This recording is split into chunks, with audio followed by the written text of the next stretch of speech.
questions.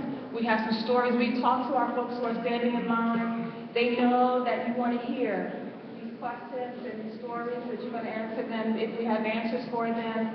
And we're not going to take forever, because everybody in the line wants to. Okay, thank you. My name is Kazembe Bass. In 1978, my godfather, Arthur Miller, was choked to death by the 77th Police. In 1983, when Michael Stewart was murdered on the subway, I co-chaired a committee with Councilman Charles Barron.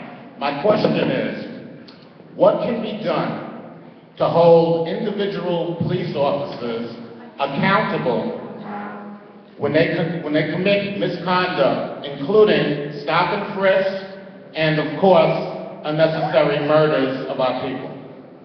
Holding them personally liable.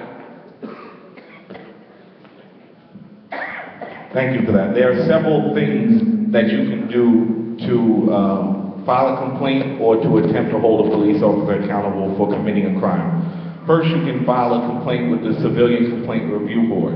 Now, let's be clear, the Civilian Complaint Review Board is an appendage of the NYPD, and all they do is make a recommendation to the NYPD about what should happen, but it's an important thing to get your complaint on the record. There's also the legal avenue. You can sue, and you can pursue a case in the district attorney's office. We currently have a district attorney that has several open cases over the course of many years about officers who have committed crimes against us. So be clear that that's not necessarily a remedy either. But a Civilian Complaint Review Board starts the process. You should always seek out legal advice about whether or not you can pursue a personal claim against police officers. But start with the Civilian Complaint Review Board, go to the NYCLU, go to the Center for Constitutional Rights. They will be able to give you further advice on how to pursue legal avenues.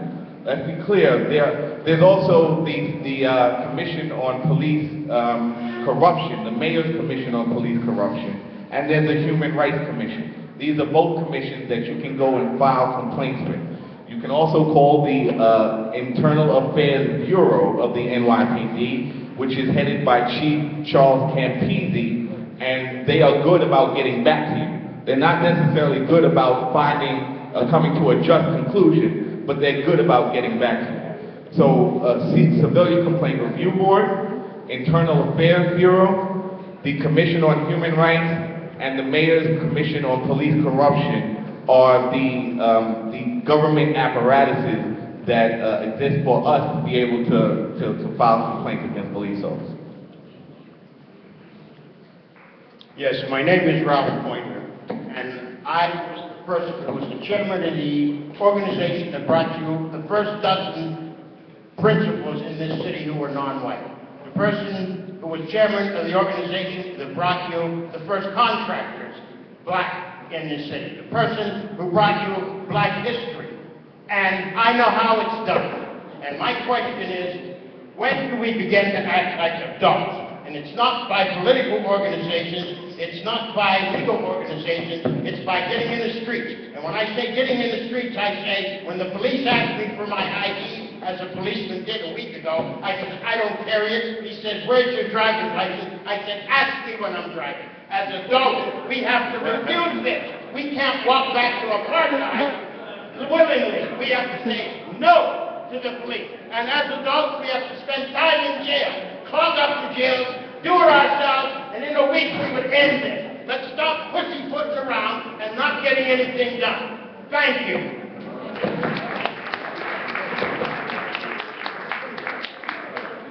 Thank you. Good evening. My name is Cynthia Niles.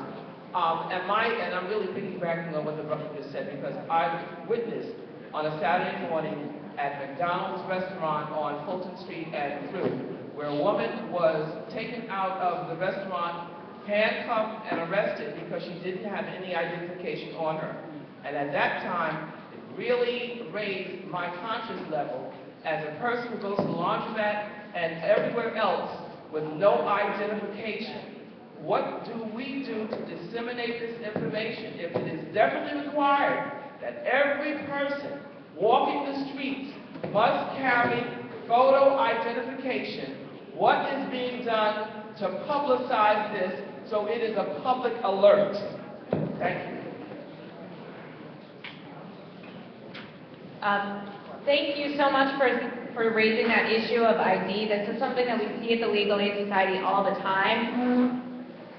It is not against the law to not have identification on you. Let's just say that right now. That's right.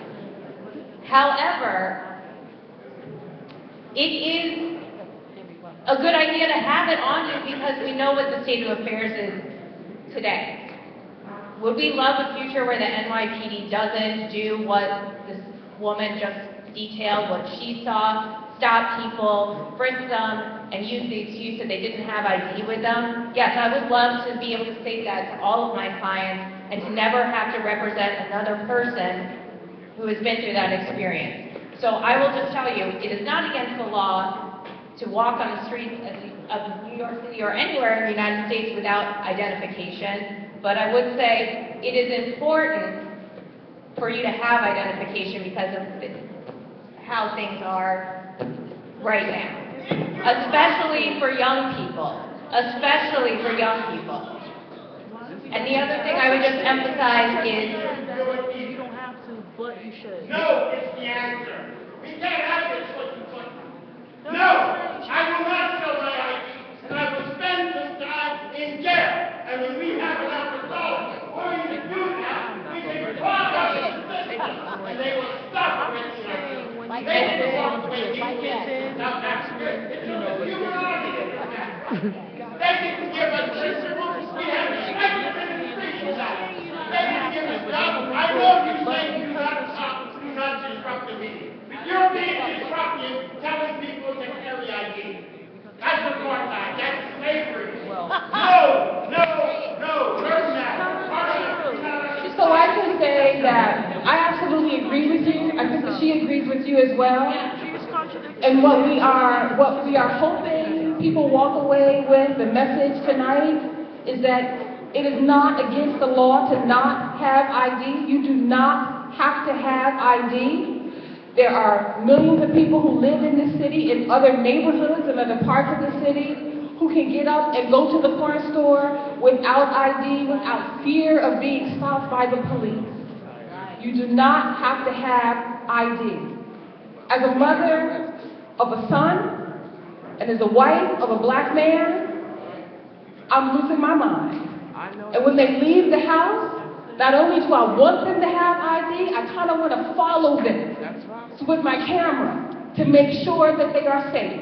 And I'm with you. I'm also ready to go to jail over that.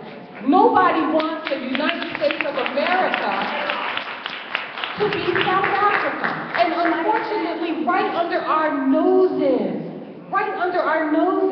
we are creating a city that rivals that. So yes, it's about legislation. Yes, it's about us waking up. It is also about us voting. It's about us voting and holding our elected officials accountable and holding our community accountable. I'm just going to restate my question because it wasn't answered earlier. I'm wondering, I'm very unhappy with Stop and Frisk. By the way, I went through the CCRP, it's total whitewash, and literally a whitewash, even though I'm a white guy. My question is, since many of the police officers who have the job of imposing or executing Stop and Frisk have been shown to have serious psychiatric problems, just imagine a Stop and Frisk by cannibal. Okay, you might stop and then eat you.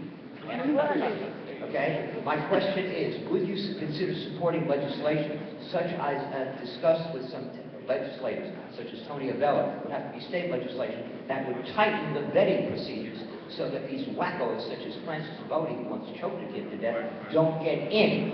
Under those circumstances, even a modified Stop and Frisk might be less menacing, and I'm asking if you would consider supporting legislation along those lines.